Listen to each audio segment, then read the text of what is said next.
नमस्कार, आप सबका बहुत स्वागत है। आप देख रहे हैं कहानी कुर्सी की और मैं हूं सौरभ शर्मा आपके साथ। आज कई अहम खबरें हैं जिनका हम रुख करेंगे। सबसे पहले मेहमानों से आपको मिलवा दें। हमारे साथ रोज की तरह आज मौजूद हैं हर्षवर्धन त्रिपाठी जी। हर्षवर्धन जी, बहुत स्वागत है आपका। विजय त्रिवेदी जी हमारे साथ जुड़े हैं आज। विजय त्रिवेदी जी, बहुत धन्यवाद आपका भी आने के लिए। और संगीत रागी जी, प्रोफेसर संगीत रागी जी हमारे साथ हैं। प्रोफेसर, स्वागत है आपका भी। जल्दी से आपको आज की 4 बड़ी खबरें जिन पर हम डिटेल में बात करने वाले हैं वो हम बता दें, उसके बाद फिर चर्चा आज की शुरू करते हैं। पहले बड़े मुद्दे पर बढ़ेंगे। तो पहले आज की 4 बड़ी खबरें कि 24 का चुनाव ये जाति पर होगा या हिंदुत्व या नरेंद्र मोदी के काम और उनके नाम पर होगा। दूसरा, वीडियो वॉर, नरेंद्र मोदी के वीडियो और राहुल गांधी के वीडियो। मोदी मिल रहे हैं इसरो की साइंटिस्ट से, राहुल गांधी चॉकलेट फैक्ट्री में दिखाई दे रहे हैं। कौन बनवा रहा है वीडियो और किसके लिए बनवा रहा है? मध्य प्रदेश में महाकाल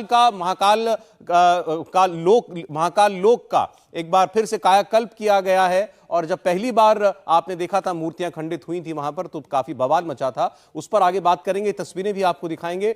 और अब मुजफ्फरनगर में मामला जिन पक्षों के बीच में था वो तो निपट गया। पुलिस की कार्रवाई जो होनी थी वो भी हो गई, लेकिन अब इसको राजनीतिक प्रोपेगेंडा के लिए इस्तेमाल किया जा रहा है। कौन कर रहा है, कौन कौन सी पार्टियां कूद पड़ी हैं, इस पर आपको आगे हम बताएंगे। लेकिन सबसे पहले आज की बड़ी खबर, जातीय जनगणना। बिहार में जातीय जनगणना को लेकर बीजेपी एक तरफ दिखाई दे रही है, केंद्र की सरकार एक तरफ दिखाई दे रही है और बिहार की सरकार एक तरफ दिखाई दे रही है। सुप्रीम कोर्ट में हलफनामा देकर जातीय जनगणना रोकने के लिए केंद्र की सरकार ने यह कहा कि यह राज्यों के अधिकार में आता ही नहीं है। सर्वे कराना, जनगणना कराना, यह केवल और केवल केंद्र का अधिकार है और यह सर्वे रुकना चाहिए। आपको बता दें, बिहार में जाति सर्वे पूरा हो चुका है, अपलोड हो चुका है, बस सार्वजनिक उसका होना बाकी है। लेकिन बिहार के अंदर हो क्या रहा है यह समझना आपको जरूरी है। जेडीयू यानी नीतीश कुमार वो बार बार कह रहे हैं कि यह जाति आधारित सर्वे है। वो बार बार इसको सेंसस कहने से मना कर रहे हैं। अभी उन्होंने कहा है जनगणना नहीं, गणना है।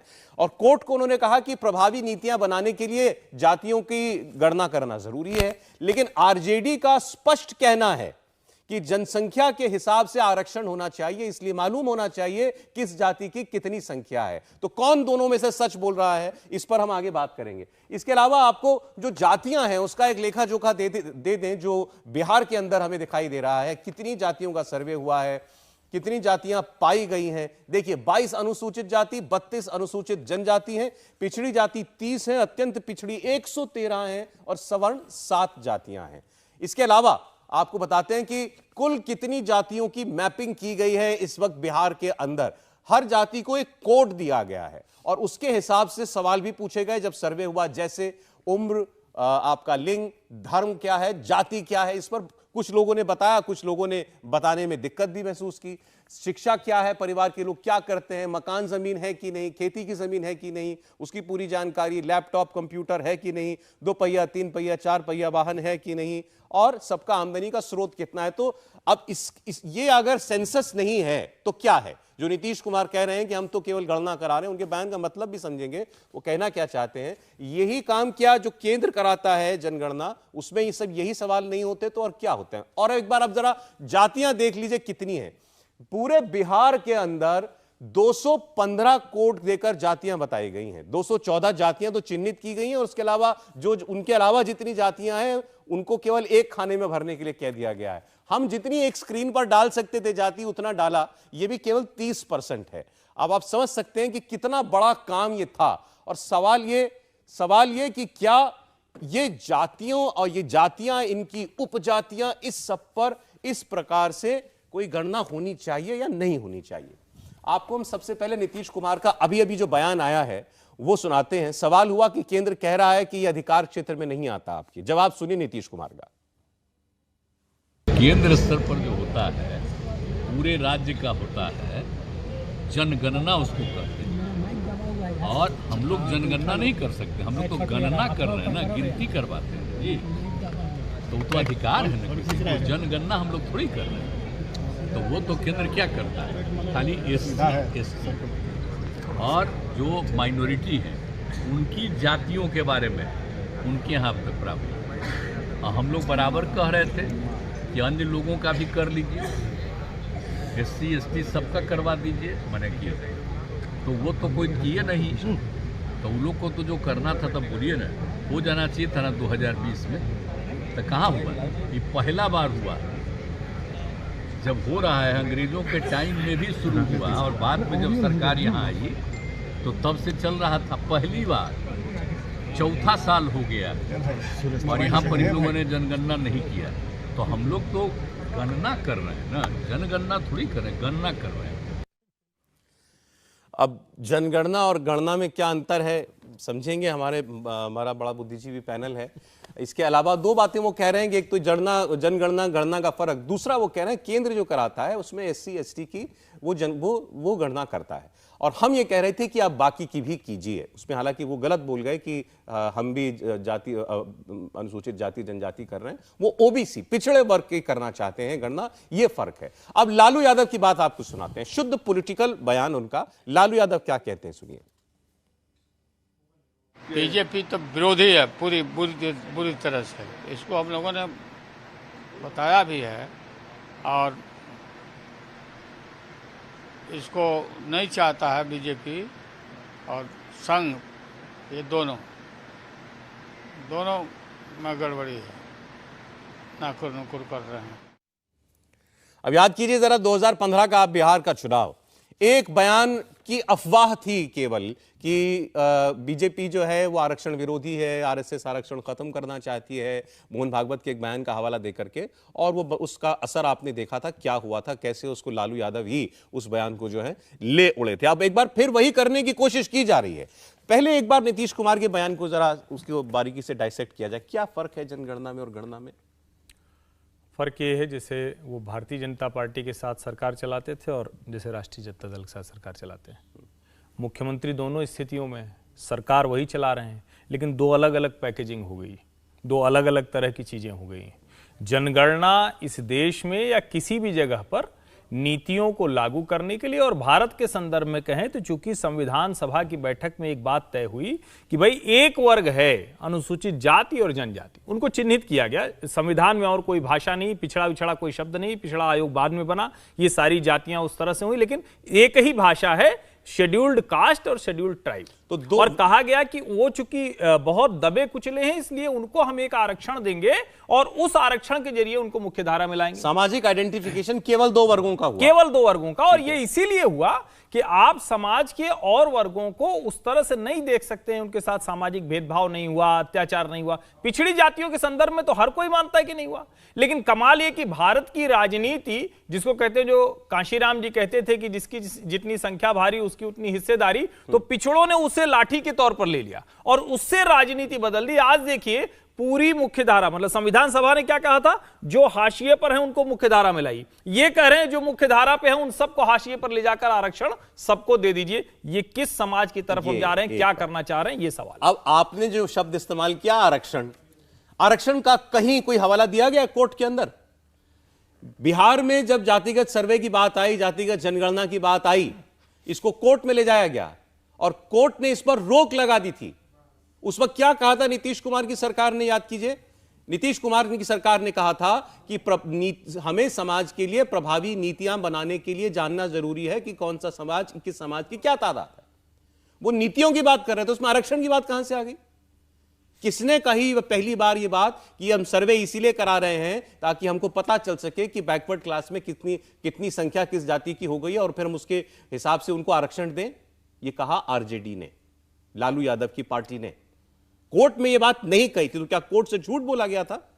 क्या कोर्ट को गुमराह किया गया था? क्योंकि फिर बाद में उसी हाई कोर्ट ने सर्वे को अनुमति दे दी थी और युद्ध स्तर पर यह सर्वे बिहार के अंदर करवाया गया है। यह बात बिल्कुल स्पष्ट है, यह सर्वे आरक्षण की बात को हवा देने के लिए किया गया है।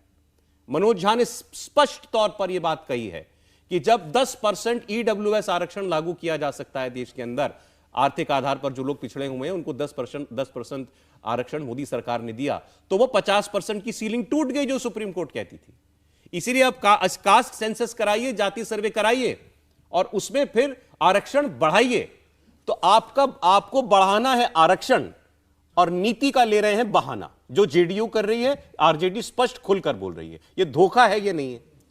सौरभ जी, दो बातें उसमें। एक तो सबसे इंटरेस्टिंग बात है कि ये सारे नेता वो लोग हैं जो जयप्रकाश नारायण के मूवमेंट से निकले, जिन्होंने जाति तोड़ों की बात की थी। वाह, 74 में, 75 में, 73 में ही एक्चुअली संपूर्ण क्रांति का जब नारा दिया था। और आपको याद हो कि उस जनरेशन के बहुत सारे लोग, नीतीश कुमार जी भी हैं, वो अपने सरनेम इस्तेमाल नहीं करते।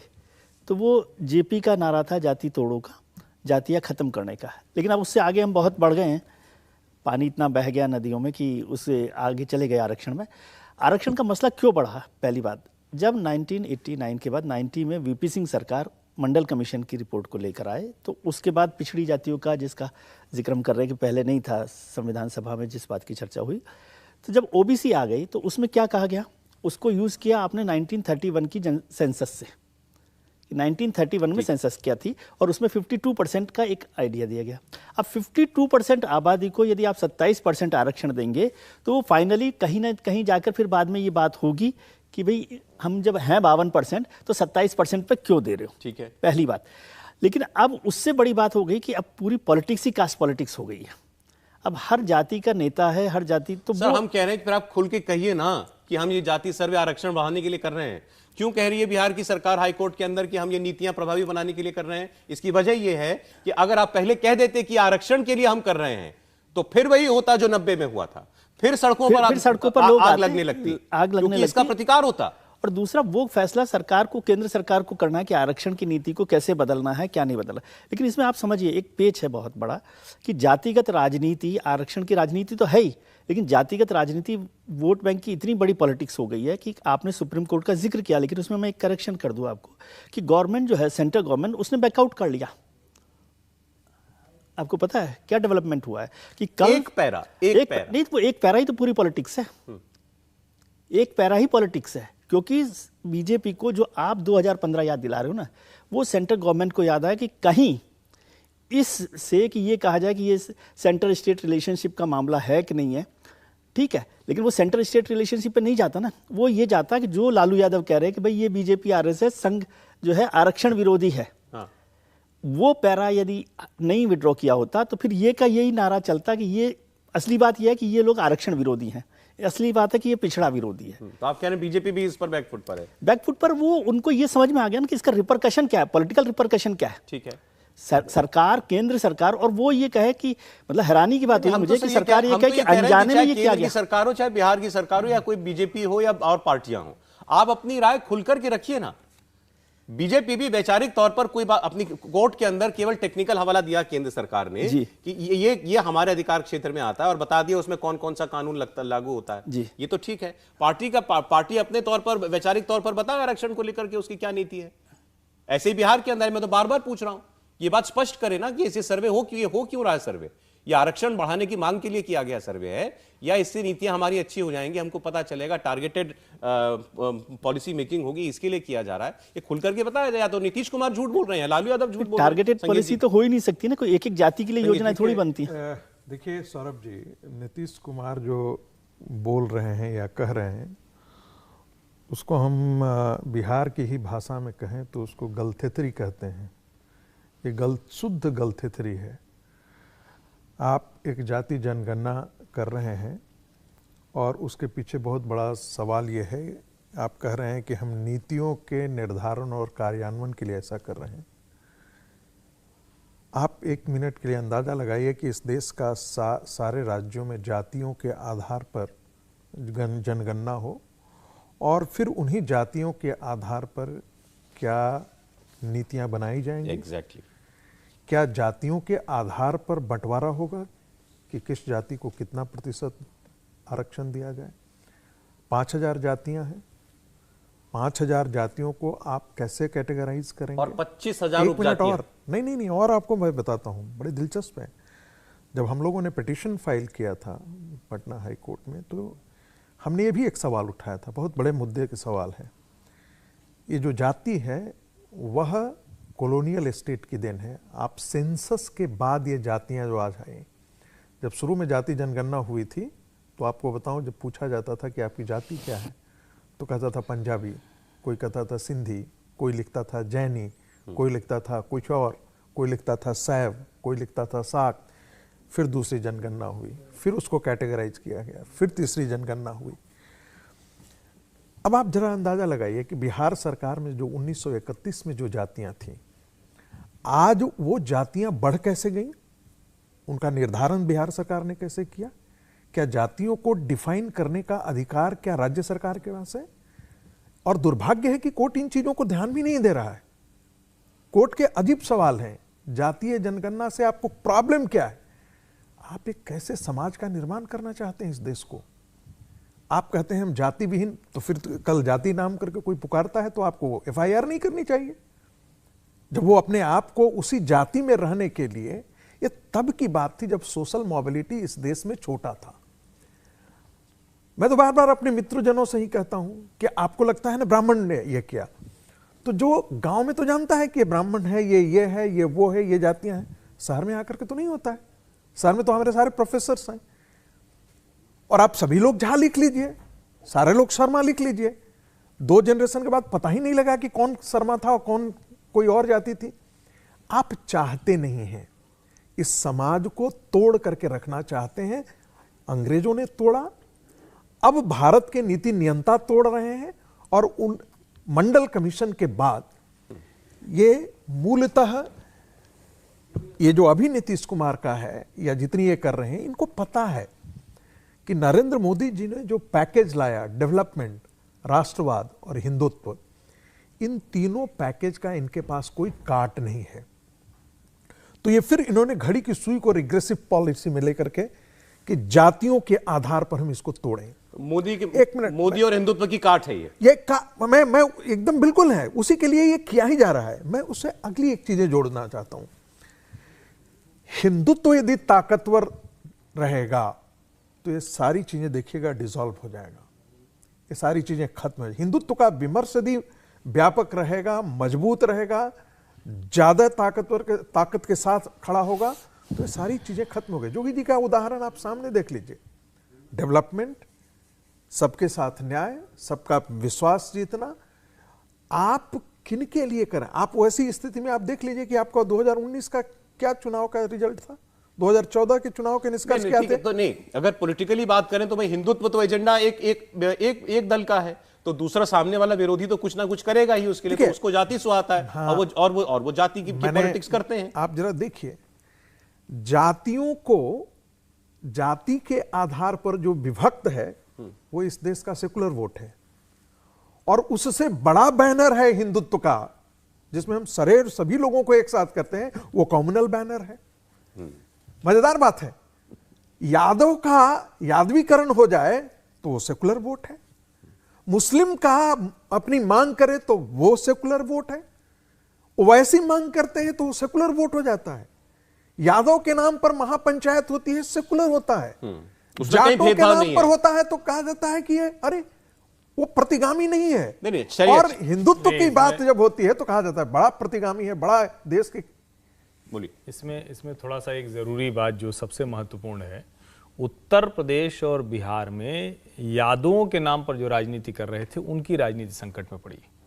और ये जो पूरी लड़ाई है, आप अगर ये कह रहे हैं कि आरक्षण नहीं मिल रहा है उस वर्ग को, तो अब स्क्रीन में वो जातियां नहीं आई, वो तो कहीं नहीं आएगी। 2 घंटे का शो क्या 4 घंटे का शो आप कर लीजिए, उतनी जातियां नहीं भरने की कोशिश करी है। लेकिन सवाल यहां दूसरा है कि क्या आपने तय किया, आपने कहा कि भाई सवर्णों ने सब गड़बड़ किया था, हक मारा था, वो बाहर हो गए। जिनको आरक्षण बरसों से मिला हुआ है, क्या उनके समाज के लोग, उनके समाज के नेता, उन्होंने एक बार भी आगे निकलकर कहा?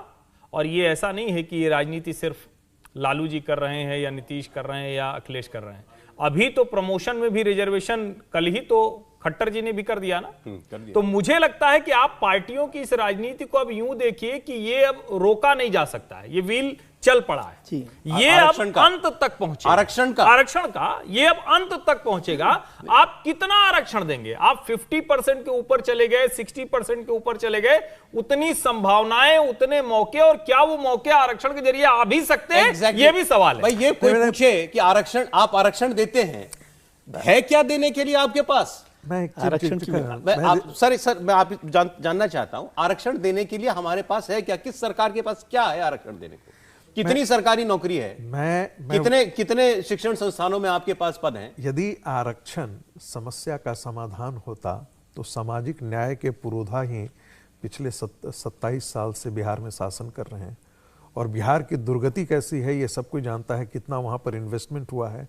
वहाँ पर कम से कम 28 जो है इंडस्ट्रियल एरियाज हुआ करते थे, आज कितनी फैक्ट्रियां वहाँ पर काम कर रही हैं ये देखने लायक। अगर सामाजिक न्याय मिल गया, सामाजिक न्याय मिल गया नहीं, एक और देखिए संगीत जी, कितनी मैं बस एक चीज, सिर्फ बिहार नहीं, हाँ। इस देश के दोनों जो सबसे बड़े पिछड़े राज्य हैं, उत्तर प्रदेश बिहार, यहाँ मुलायम, मायावती, अखिलेश, कल्याण सिंह, ये सब अगर जाति के तौर पर कहें तो पिछड़ी जातियों के नेता थे।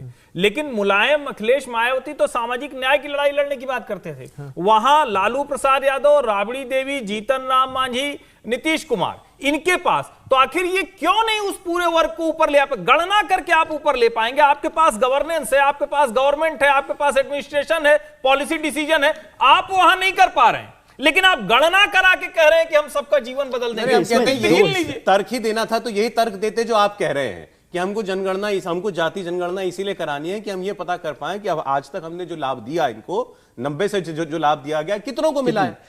देखो इस सेंसस के दो हिस्से, सौरभ, इसके दो हिस्से हैं। यादवों को सबसे ज्यादा लाभ मिला है, लालू जी का वोट बैंक नाराज जाएगा, लाठी लेके खड़ा हो जाएगा, जिसके हाथ में उन्होंने लाठी दी थी वो लाठी अब उनके खिलाफ खड़ी हो जाएगी। एक जिक्र कर रहा हूं सौरभ जी, सर एक सेकंड जरा, सर एक छोटी टिप्पणी कर दो। एक बड़े पत्रकार ने मुझसे व्यक्तिगत बातचीत में कहा, ये कितनी सच्चाई है कि नहीं, उन्होंने कहा नीतीश जी भी नहीं चाहते हैं, उसका कारण उन्होंने बताया, ये सर्वे नहीं चाहते, वो नहीं चाहते हैं। मैं आपको बताता हूँ, उन्होंने कहा कि यदि सर्वे हुआ तो बिहार में सबसे ज्यादा जो कम्युनिटी, रिच कम्युनिटी है, जिसको आप पिछड़ा कुर्मी, वो पढ़ा लिखा भी उतना ही है, लैंड होल्डिंग क्लास भी है, इसके बावजूद भी ऊंचे पिछड़ों का दर्जा उसको प्राप्त है। आप डॉक्टर, इंजीनियर, आप सारा काउंटिंग कर लीजिएगा, वो कहीं से पिछड़ा हुआ नहीं है।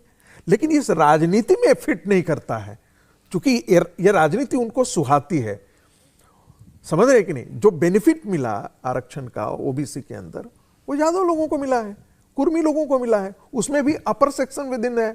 तो एक रिजर्वेशन विद इन रिजर्वेशन जो है वो कभी नहीं उन्होंने क्या कह रहा हूं, इसमें 8 लाख का जो 8 लाख का क्रीमी लेयर है, आप कहते हैं वो पिछड़ा है, 8 लाख की creamy layer. Sir break time जाएगा। नहीं, मैं कह रहा हूं इसमें दो हिस्से हैं, इसको समझने की, ये कॉम्प्लिकेटेड इशू है। इसमें आरक्षण या सेंसस को लेकर दो हिस्से हैं। एक हिस्सा है कि जो आज की तारीख में आरक्षण मिला हुआ है, उसमें से बहुत सारी जातियां या बहुत सारे हिस्से जिनको नहीं मिल पाया फायदा, उनकी गणना, एक ये मतलब तर्क है, इसका कितना फायदा होगा नहीं होगा अलग है। ये एक लॉजिक है कि भाई बहुत सारी जातियां जिनको फायदा नहीं मिल पाया ओबीसी का। सर एक सेकंड, पहला एक मंडल कमीशन, मंडल, दूसरी बात और सर मैं आप ही की बात, इंपॉर्टेंट बात आप कह रहे हैं, इसीलिए मैं कह रहा हूं, मंडल कमीशन ने 3743 जातियों को पिछड़ा पाया था जी। हमारे राज्य वक्त वक्त पर बताते रहते हैं कि इसमें ये भी ऐड कर दीजिए, वो भी ऐड कर दीजिए, कब तक चलेगा फिर जी? आज भी आप कह रहे हैं कि कुछ रह गया है जिसको नहीं मिला है। नहीं, मैं ये कह रहा हूं 70 साल में हम पिछड़ी जातियां क्रिएट कर रहे हैं। एक बात और, 70 साल में हम पिछड़ी जातियां क्रिएट कर रहे हैं। नहीं, एक हिस्सा तो ये है कि जिन जातियों को, जिन हिस्से को फायदा नहीं मिला आरक्षण का, उसकी एक आइडेंटिफिकेशन हो, ये एक बड़ा लॉजिक है। दूसरा लॉजिक है कि भाई जब ओबीसी मंडल कमीशन की रिपोर्ट लागू हुई तब 52% हमारे पास पिछड़ी जातियां थी, आपने 27% को दिया है। तो वो जो काशीराम का जो बात है, या सब लोग जो बात कर रहे हैं, आजकल राहुल गांधी भी उस बात का जिक्र कर रहे हैं कि जिसकी जितनी संख्या भारी उसकी उतनी हिस्सेदारी, तो उनको भी उस मतलब पहला कदम होगा कि जो जातियां छूट गई हैं उनके लिए हो, और दूसरा कदम होगा कि इसको बढ़ाया जाए, इसका दायरा बढ़ाया जाए आरक्षण का। Basically Rahul Gandhi India alliance की सारी पार्टियां पूरा विपक्ष है, क्योंकि अब हर राज्य में मांग होने लगी है। तो खुले शब्दों में हम कहें ये आरक्षण बढ़ाने की मांग की राजनीति होने बेसिक उसका आइडिया ये है, लेकिन इसमें ये है कि आप किसी को आइडेंटिफाई, सौरभ जी मैं इस तर्क से सहमत नहीं हूं। राहुल गांधी इसलिए कर रहे हैं कि जिसको कहते हैं मरता क्या न करता। कांग्रेस पार्टी जान रही है कि हम डूब रहे हैं, हम इससे निकलने के लिए हमारे पास एक लाइन जोड़ लीजिए कि इसमें किसी पार्टी को आइडेंटिफाई मत कीजिए, सब इस गंगा में है ना नहाने के लिए तैयार बैठे, इसलिए किसी को मार्क मत कीजिए। नहीं, ये कह देना जो जनगणना जब आप विश्वकर्मा योजना शुरू करेंगे, उनको भी लाभ मिलेगा या नहीं मिलेगा, परिणाम आपकी अंग्रेजी अच्छी हो। बीजेपी कह रही है नहीं होना चाहिए सर्वे, नहीं कहां कह रही है बीजेपी? नहीं, बीजेपी ने नहीं जारी करेंगे। सर बीजेपी तो डबल गेम में है, बीजेपी को घबराहट है कि इस सारी पॉलिटिक्स से उनकी दुकान खत्म हो जाए। लेकिन उन्होंने तो चेंज किया ना, आप मेरी बात सुनिए, बीजेपी इसके पक्ष में नहीं है, नहीं है सर, नहीं, लेकिन वो बोलते साफ मैं कह रहा हूं बोलना चाहिए। नहीं बोला। कांग्रेस भी पक्ष में बिल्कुल नहीं। खुल के उन्होंने अपनी क्या विचारधारा कहा? स्पष्ट कर कर ही नहीं कांग्रेस सकते वो ने ऐसा। पूरी कर ही नहीं रिजर्वेशन सकते पॉलिसी ऐसा। का विरोध पार्लियामेंट किया। में बोला ना, मोदी सरकार ने बोला ना हम 2011 के कास्ट सेंसस के आंकड़े जारी नहीं करेंगे। है 2011 नहीं, वो में तो कास्ट ये सेंसस कह रहे हुआ हैं, है। कांग्रेस सरकार ने भी नहीं कांग्रेस किया ने भी था। जारी नहीं वो किया। उन्होंने ये सवाल किया कि कांग्रेस ने जारी नहीं किया, वो ये नहीं कह रहे कि नहीं करेंगे जारी। कोई भी और आप राष्ट्रीय जब पार्टी योजनाएं जातियों में देश की राजनीति बढ़ते नहीं देखना चाहती। ये अलग बात है कि अब सत्ता न होने से राहुल गांधी जातीय जनगणना के पक्ष में है। बिल्कुल। आज तक कभी इतने 60 साल, कम से कम 55-60 साल कांग्रेस शासन में रही, उनके परिवार के लोग रहे, किसी ने पिछड़ों की जातियों के आंकड़े नहीं जाए। इंडिया टीवी हर वक्त हर जगह डाउनलोड करने के लिए सर्च करें India TV news Google play store या ऐप स्टोर पर।